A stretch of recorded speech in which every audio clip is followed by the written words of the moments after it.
Hey there, cats and kitties. I am the Blues Man, Johnny Blues, and this is going to be a brief little review for Sword Art Online, episode 25, the big ultimate finale for the series. Unless, of course, there is a special 26th episode, which I did hear rumors about, but for all intents and purposes, this is our final episode, and what a grand spectacle it was. I mean, it was just thoroughly enjoyable, and I'm probably not going to go in depth with every point by point that happens and unfolds in the story in the episode.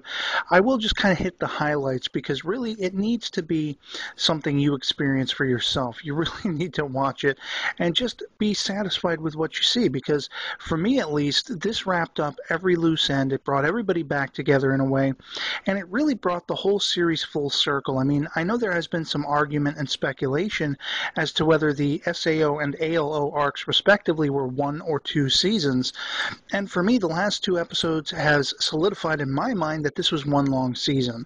The ALO side of it, it was sort of like a sidebar story, if you will, but really this just felt like, especially now seeing all the faces that go all the way back to SAO returning in this episode, I just really feel like this was one complete story from beginning to end.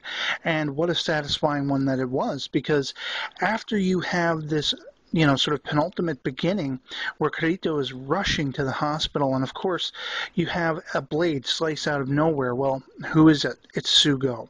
And this is insane because this guy is mad. He's just psychotic. He wants to kill Kazuto in the real world. He sees him still as Kirito, this guy who tried to best him in the game and almost got away with it, but he's going to teach this kid a lesson. And Kirito laying on the ground almost in shock over the situation, I was afraid he was actually going to bite it. I was like, stand up for yourself. It's the real world, but you can still do it. Do what you did in the game, And he found that confidence, and he did grab the blade out of Sugo's hand. And then we see this just tension mounting as he's recalling all the despicable things Sugo has done.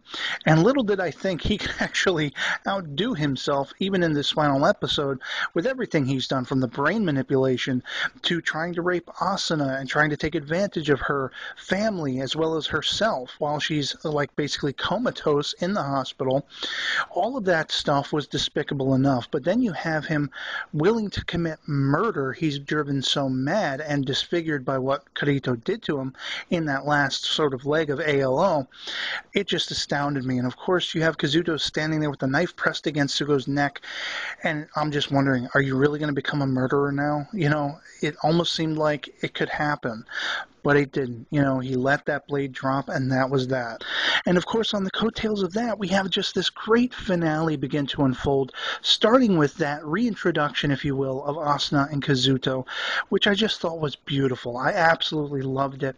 You had them kiss, you had them embrace, and then they formally introduced themselves to each other, because of course we can't forget they haven't ever met outside of those games. It was such a sweet, sweet moment as far as I was concerned, and it only gets that much sweeter. It's like a fangasm when you have all these familiar faces cropping up. You have Silica, you have Lisbeth, you have Klein, Egil, Thinker. I haven't even thought about Thinker in so long. And of course, all of them are there. They all meet at Egil's tavern later on. And this is where basically Kazuto gives us a whole history about what's going on sort of with everybody else. You have Sugo, who has basically been arrested after that night where he tried to kill him. And I guess some time has passed where all these MMORPGs have been taken down. They've taken hits because of all of this stuff coming to light. The companies are being shut down, and they haven't all been wiped out, which is incredible, but they've all been suffering because of what happened with SAO and ALO respectively. And then you have the World Seed, which was this thing that the sort of ghostly AI apparition of Kayaba, who is said now to be dead, he created a copy of himself in ALO, gave Kirito that World Seed. What was that? That's what I was wondering after we ended the last episode, and this was sort of like the foundation for a whole new world of MMORPGs, GGO and stuff like that, Gun Gale Online, and those must be products of what this World Seed created, and I can only guess as far as what, that story's going to be, but I just loved seeing this. And of course, as all this is unfolding, you have his sister Sugu sitting off in the corner, very much by herself, still kind of sulking, and she goes back into ALO at one point. And I'm not exactly sure what she was trying to accomplish. Maybe she was trying to assert herself, know that she could be in control of the situation. She seemed to be trying to do what Kirito had done when he found Asuna in the game, flying up toward the moon, trying to break the barrier of the sky. And of course she fails, and as she's falling back, very interestingly enough, there is Kirito. He catches her. And what follows is just this beautiful calling back to their sky dance when they made up previously, only here it was a little bit longer and it was much sweeter, because here are siblings who are now friends. They basically are on equal levels now. And you have this just great moment where once they stop dancing, you have Ironcrad come in from SAO and is now officially part of the ALO world. And she's like, why is that here? And it's basically Kirito, who's like all pimp as usual. You know what? It's time for a rematch, and I want you to help me this time.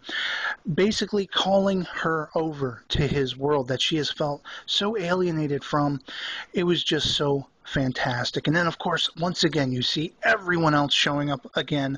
Silica, Lisbeth, Klein, Egil. You have Yui showing up again. Hurry up, Daddy, and all of that stuff. And then you see Asuna's new avatar in this ALO world, which was just gorgeous. I thought it was awesome. This whole series has been quite an epic adventure, from that opening game that intrigued the hell out of me, that people were caught in this thing, and what kind of mind would it take to trap people, their real lives, hanging in the balance in this virtual world? Why would that happen? And I don't think we ever got a fully satisfying answer as to why that was done, but you know, Kayaba's madness carried on through until Kirito beat him at his own game. And then once this ALO arc started up, of course, we had this sidebar looking at Sugu's interaction with her brother, her former brother, whatever you want to call it, and just wanting to relate to him and be on the same level as him. Very interesting sibling rivalry, if you will, and a friendship was born out of that, and also it was strength that came from that allowed Kirito to beat Sugo, that next villain in this whole grand spectacle. He's met many friends on the way. I've loved meeting them as well, and SAO, at least for the moment, is said and done. Now, I can only hope, as I've said many times, that we will get some of that continued story that goes on in the light novels, GGO, and whatever's after that. I haven't really looked ahead because I'm hoping we will get another anime series. And, yeah, I'd love to hear from you guys. Was it as fitting for you as it was for me? Did it hit home? Did it bring everything back full circle like I've described for you? I'd love to hear from you guys in the comments below what you thought of it if you've seen it. And otherwise, that's going to be pretty much it for me. I hope this video finds you well, and I'll catch you next time. Peace.